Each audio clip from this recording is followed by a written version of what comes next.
because we record on Friday, we end up with a lot of people who listen over the weekend, actually. I don't think it's as important about the live part. It just brings the level up. Yeah, it's fun. We are live on YouTube, so I am going to send people to that. And we're going to get started. So welcome anybody who's on YouTube watching this. That is not the norm for us. We are live right now with two of my very favorite people. I actually got to know them by going to one of their amazing events, and we're going to talk through that in a little bit. But welcome to episode number 11. So we have today with us, we have Jeff Cohn and Andy Kueny. I did it right, didn't I? You did. I love it. From Omaha's Elite Real Estate Group and Elite Real Estate Systems, which is the awesome event that I went to and that we'll discuss later. I'm Lindsay Soprani, and I'm the owner of Soprani Consulting and the Lindsay Soprani team. And I have my lovely co-host, Miss Christy Belt-Grossman, who is the owner of Ops Boss Coaching. So all things administrative assistant in operations coaching, you can go to her.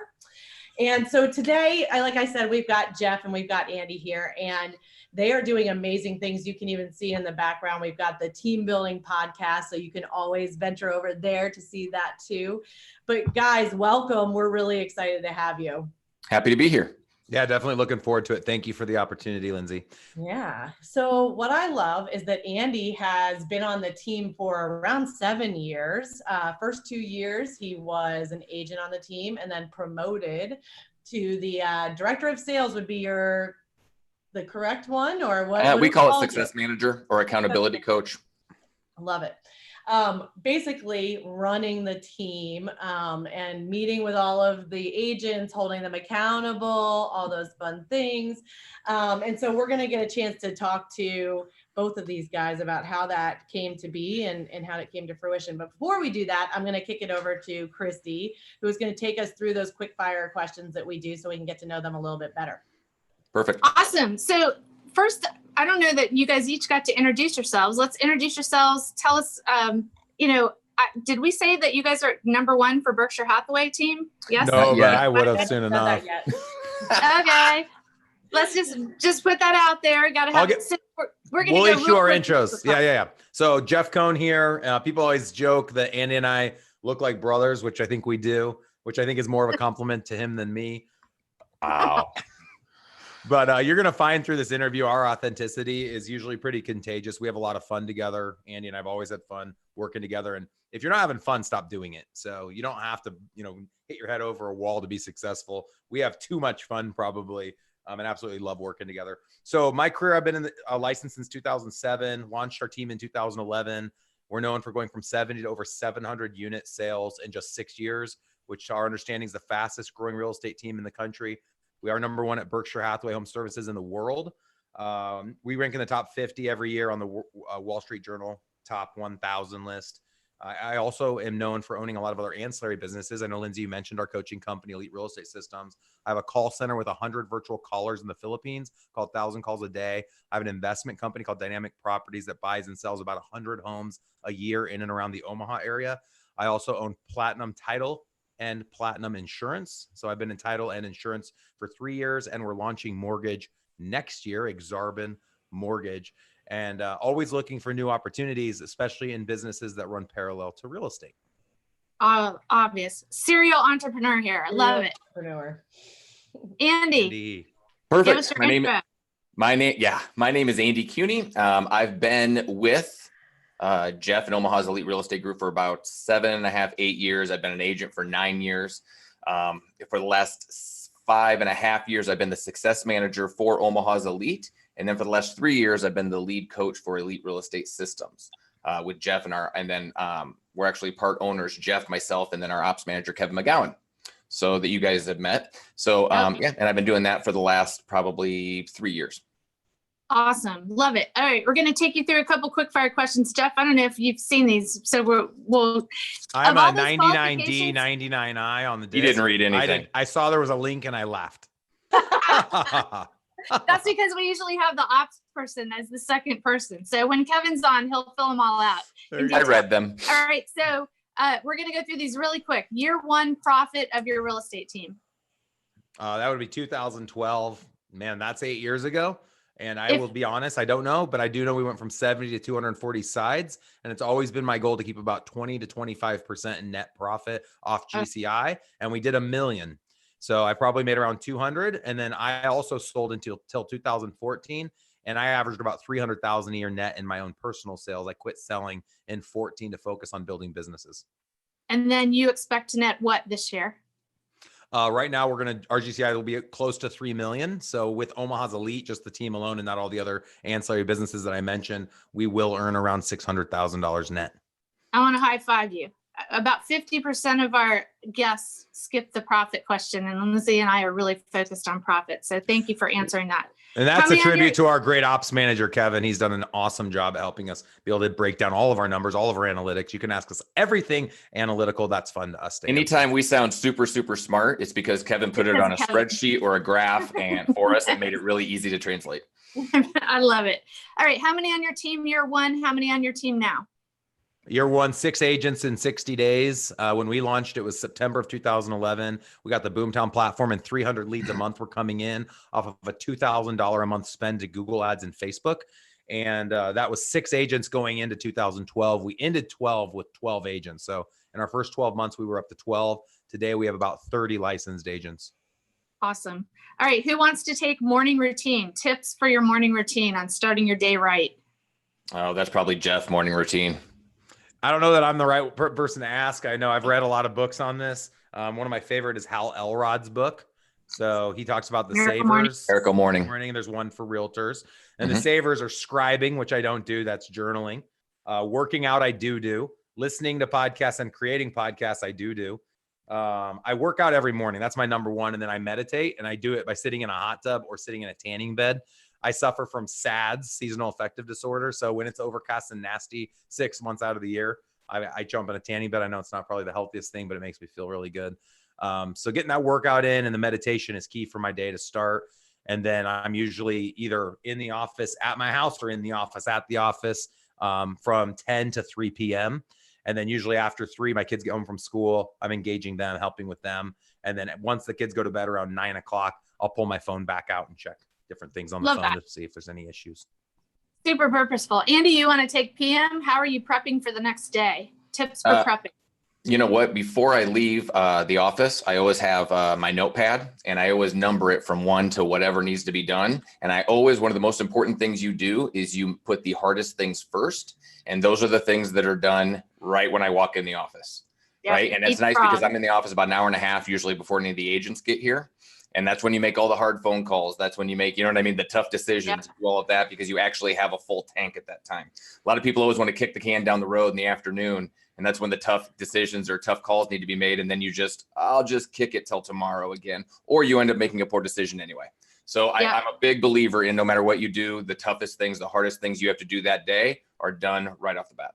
I love that. That actually raises your energy as you load off the tough things. Your energy goes up. Yeah. Yep. Okay. Book that impacted you the most.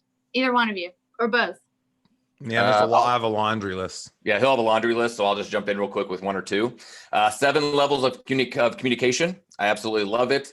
That one, it really helps me with holding the agents accountable when it comes to, letting them know about whether they're in the informational zone or the influential zone, right? Especially today with the millennials, everything wants to be text or things like that. And I got to explain to them how they cannot be influential via those avenues. The other one that Jeff gave me that I love, and I'm not a big reader, but I read this on one plane flight, and it was The Dream Manager. So that one is amazing. Anybody who is in any type of management, I believe, should be reading that book. And it tells it like a story. It's really good. And it challenges you to not go after the easy answer and try to fix the symptoms, and instead go find out what is really necessary.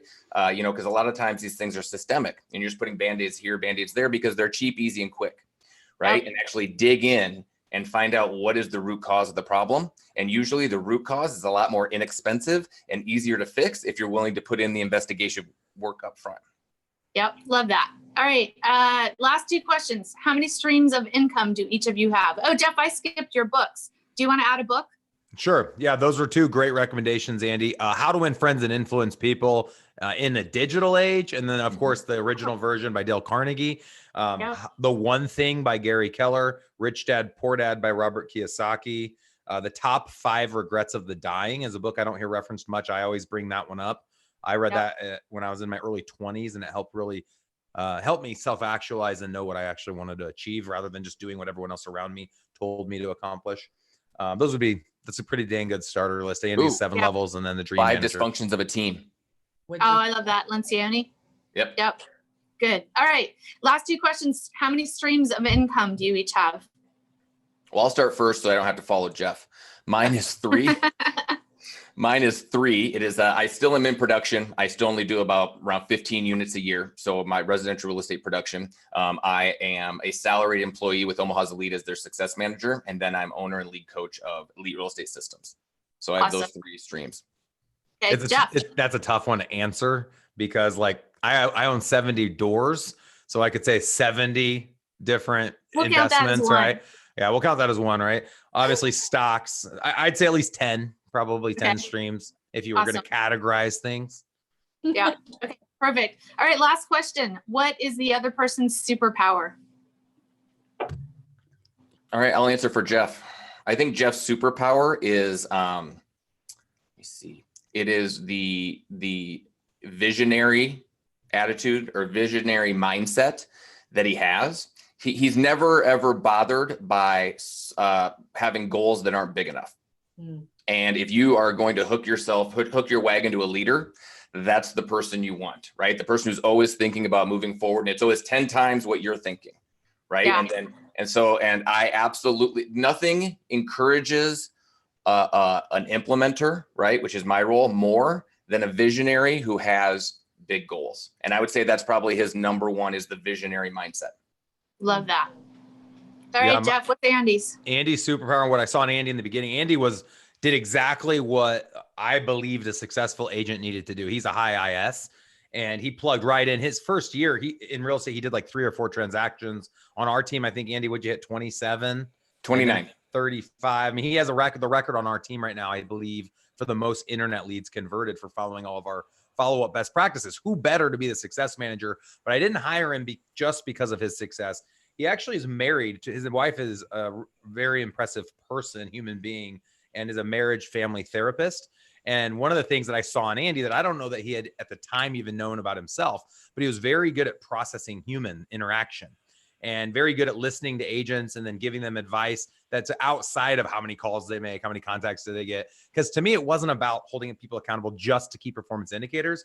It's truly back to the book, The Dream Manager, helping people live and lead the life of their dreams. And I believed Andy could serve as the person to help them facilitate that in their life. And if we are able to change people's lives within our organization, they're never going to leave us.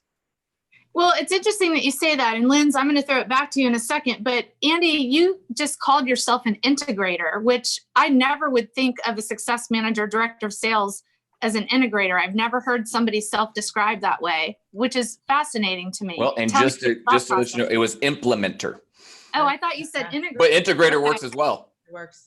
Yep. Good. Absolutely. All right. So we're going to dive into, we've got people listening who are entrepreneurs, business owners, CEOs, as well as all kinds of shotgun leaders. And our aim is to figure out what adds to the leadership formula, what takes away from it, what divides, and most importantly, what can multiply your results.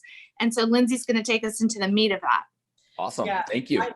I love, Jeff, what you were just talking about. And so, I mean, let's dive into that a little bit because you saw something in Andy. I mean, he came in, so he sold for 2 years. And then did he ask for the position? Did you push? No, I was dying. So before we jumped on this call, for those listening, we talked about unicorns and not getting on tangents. And in my world, I call it fluffy cats. Yeah. And we won't get into the specifics as to why I call it that, but there may or may not have been an event where someone told me about a cat for 45 minutes.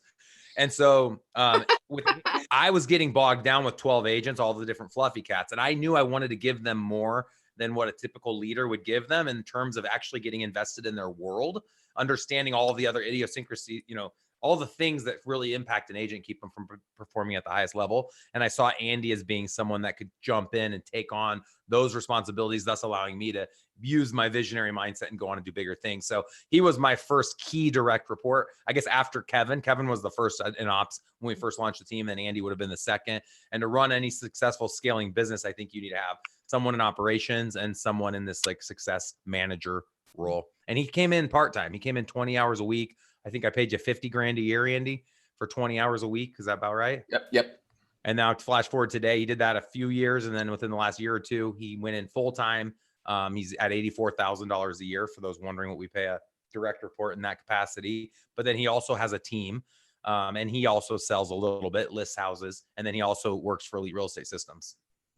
Yeah, which is awesome. And that is like partially why I love you guys, is because you're so transparent. Like you just threw out salaries, like, and you're not afraid to talk about that stuff. And it is just so refreshing. So I love it. Walk us through, because I know people are going to be wondering this. You know, Andy, you said you're still selling around 15, homes a year. Is it just to stay in and stay active? What's happening there? Well, because it's the highest dollar producing activity that I do. You know what I mean? So, and just like I just had a person reach out to me that was an internet lead from about 6 years ago that I worked, and they just reached out to me and said, hey, we're looking to buy an acreage, blah, blah, blah. And I said, great, why don't you come in? I'm going to introduce you to my partner. And they're like, wonderful. So I'm going to do an hour-long buyer orientation, kick them off, and then, you know what I mean? That'll be it. But now if it was a listing, I would probably work the listing and let somebody else work the buy side.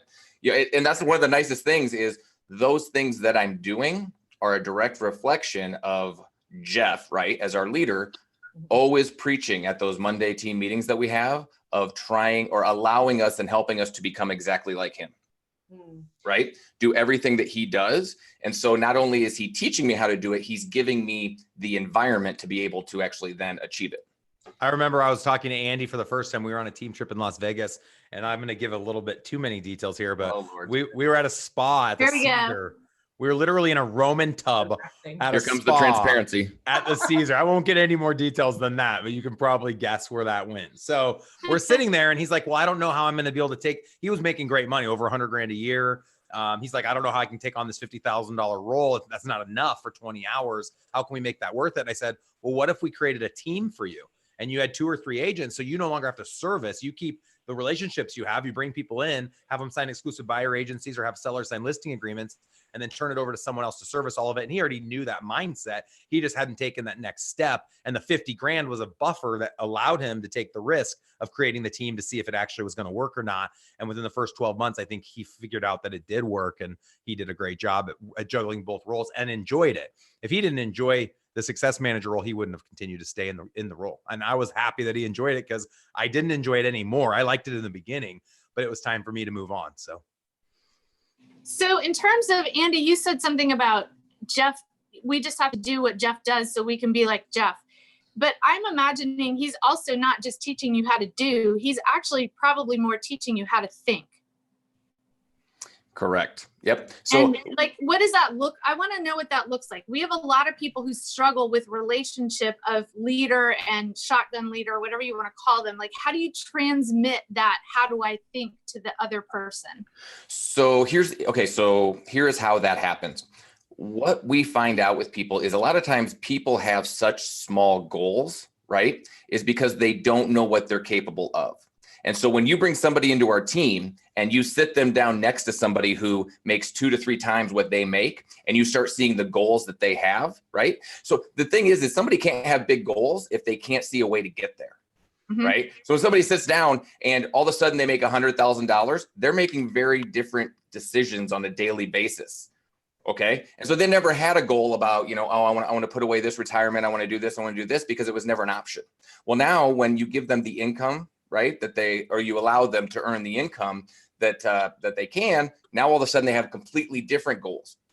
So for them to be able to even see it, right? And so what we call that is it's all about having a mindset shift or getting clarity on it. And that's the number one thing that we hear all the time when we host our Elite Real Estate Systems workshops. Everybody comes in and they'll take 12 pages worth of notes, and they'll say, what's your number one takeaway? And they're like, mindset, the idea that I actually can do it, right? There's actual incremental things that I can accomplish on a daily, weekly, monthly basis and I can actually do this. It isn't something where I thought I'd walk in here and say, nope, I'll never be able to do this, but I just wanted to make sure. Now they say they're scared because they're like, oh crap, I could do it. Right. And now then it comes into that whole, oh, now I got to have that conversation with myself. Do I really want to put in the time necessary to do so? Yeah. One of the things I'm going to jump in on this too. One good book, a great book that speaks to this is 10X Factor. Mm-hmm. So essentially, if you have any goal X, why not 10X it?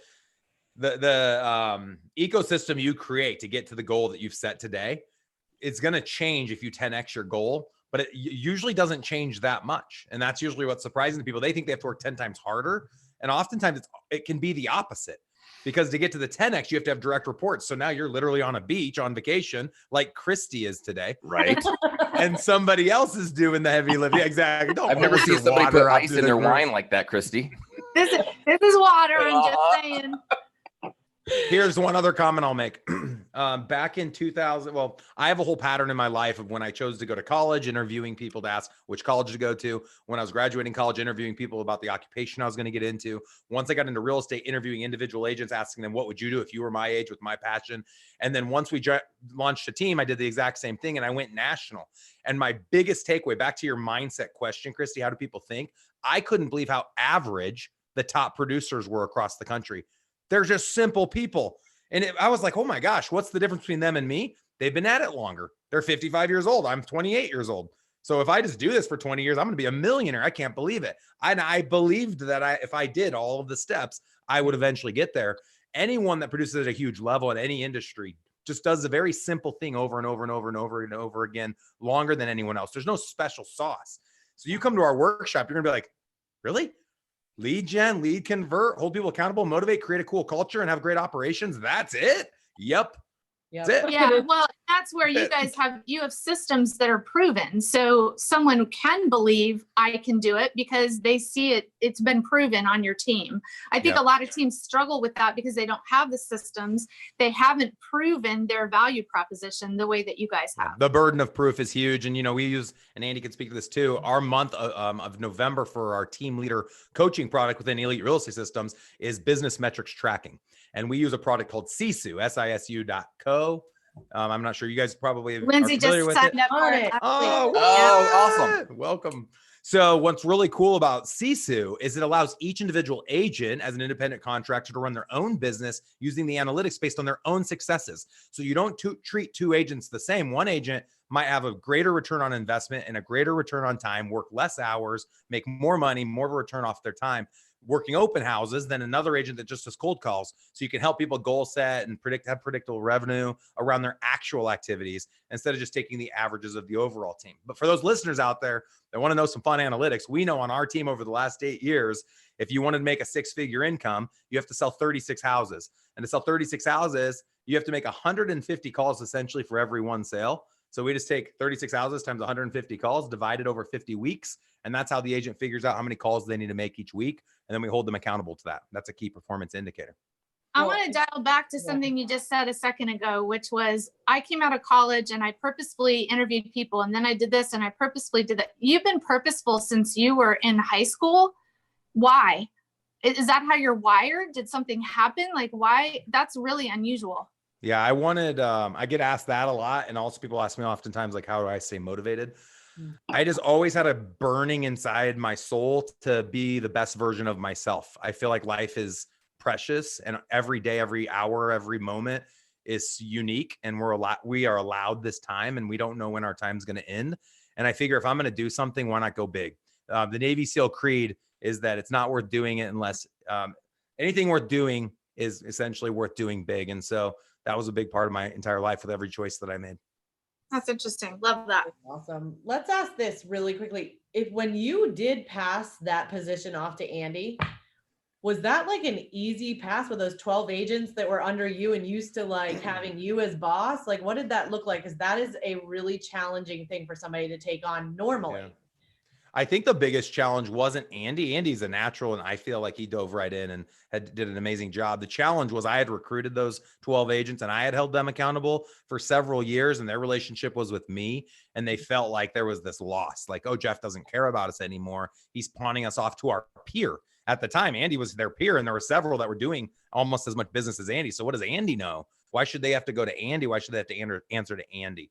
And so I had to work hard to explain, hey guys, I'm still here. I care about you. I'm still the thought leader. I'm still here on Monday mornings doing our team accountability. Andy's there to be kind of the sounding board. Andy's there for the fluffy cat stories.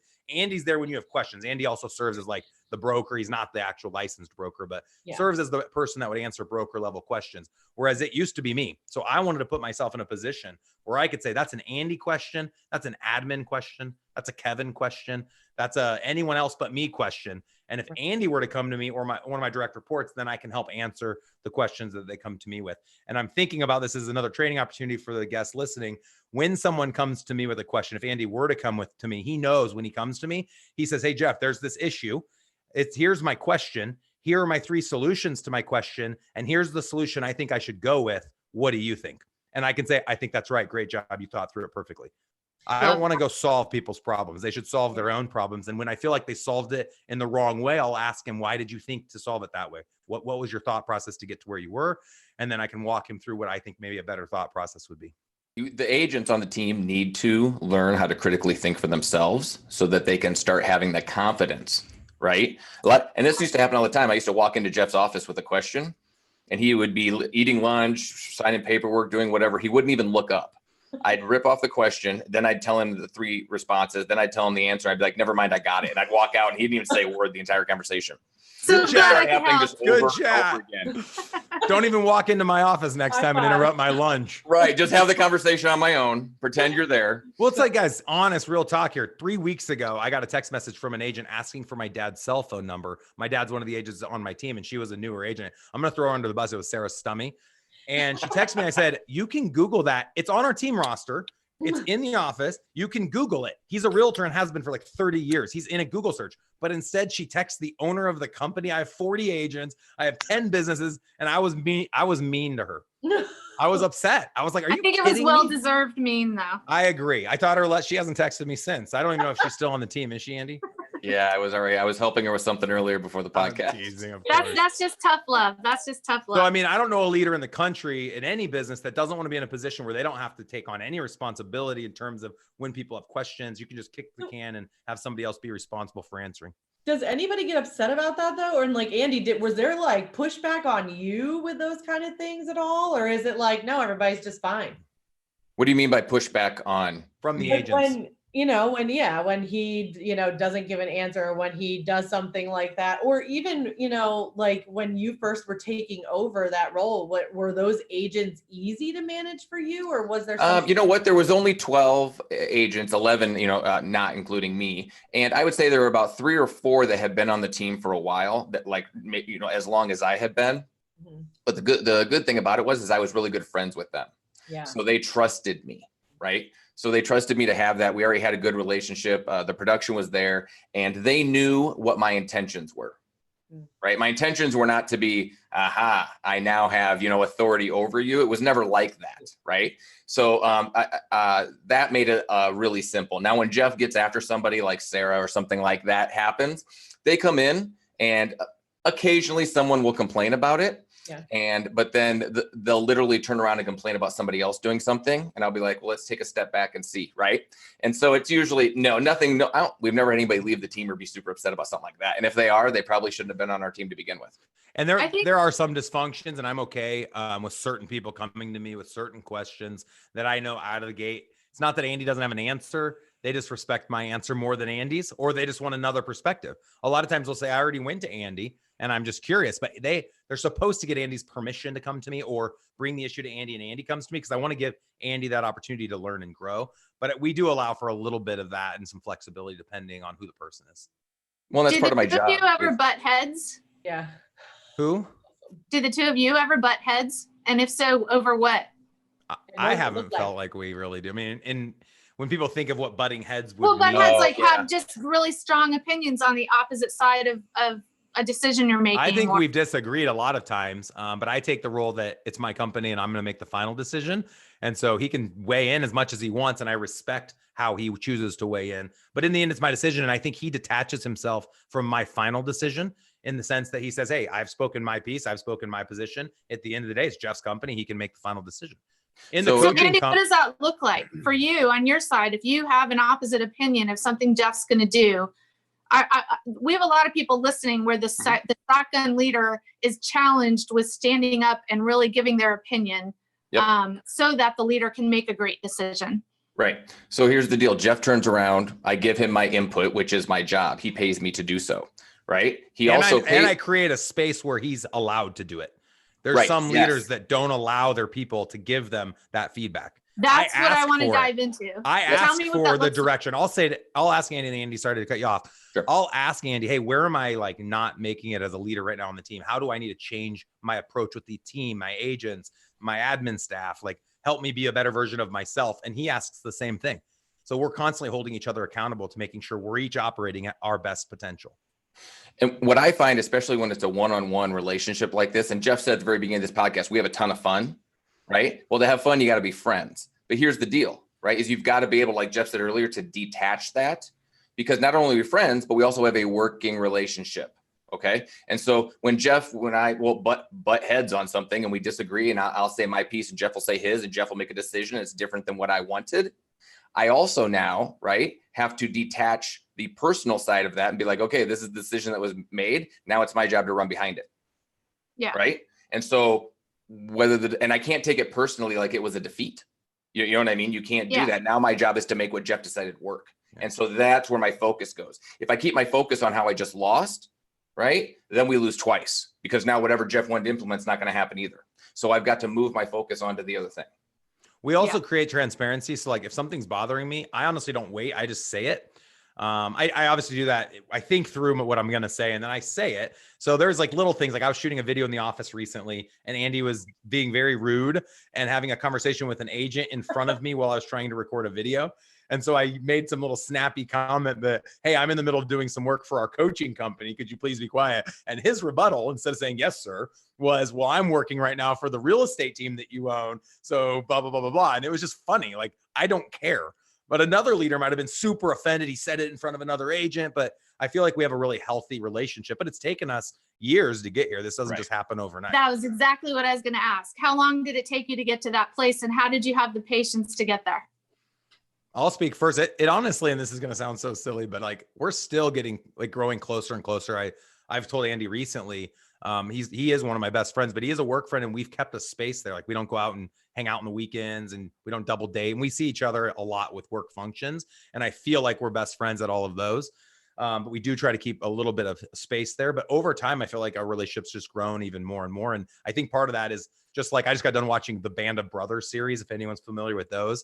When you go to war with someone, and I'm not trying to compare a real estate team or business to war, but you guys get the parallel, right? You go through crap together, and you need someone as a leader that you can complain to. And Andy and I always talk about, you never complain down, you always complain up. So when you're the owner, who do you complain to? Your spouse, who doesn't want to hear about it each and every day. So Andy and I have used each other to be the person that is our safe person that we can kind of vent to. And by having to carry all this weight and burden of all these different business ventures together, it creates a closer bond with us. Love that.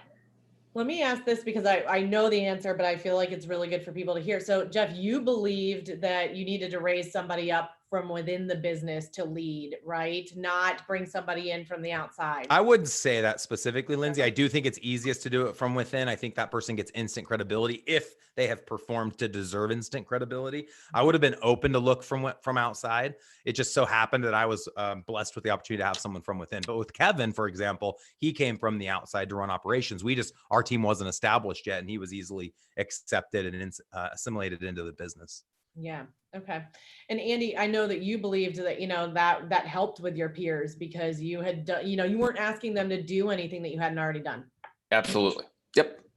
Absolutely. It made those conversations easy, because some of those conversations were hard, right? But if I come in, it's almost like Jeff said, you can never take away. They will start viewing things as a loss, just like they viewed Jeff not being their accountability manager anymore as a loss. Well, if they give that position to somebody outside of the team, even if they did not want that position, it would have been viewed as a loss. Why were none of us considered? What is wrong with us? But since it was somewhere for someone within the team, right, you just take that off the table to begin with. You guys, I want to jump in quick. I have about 10 more minutes, and I got to run and grab my kids from school. But I did want to make a mention really quick, Lindsay, since we promised it at the beginning. We would like to invite anyone listening to come out to one of our upcoming events. We host 6 team building and investor events a year in Omaha, Nebraska, as well as our annual event, which is called the Team Building Summit. That's in July. For more information about upcoming events, go out to eliterealestatesystems.com. Just click on the events page.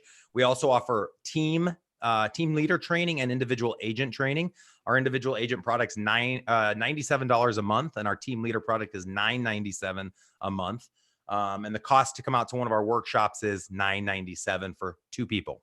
So would love to have anyone listening to come out. I know, Lindsay, you mentioned you have come out to that. What, just as break it down quick in your experience, what were some of your biggest takeaways?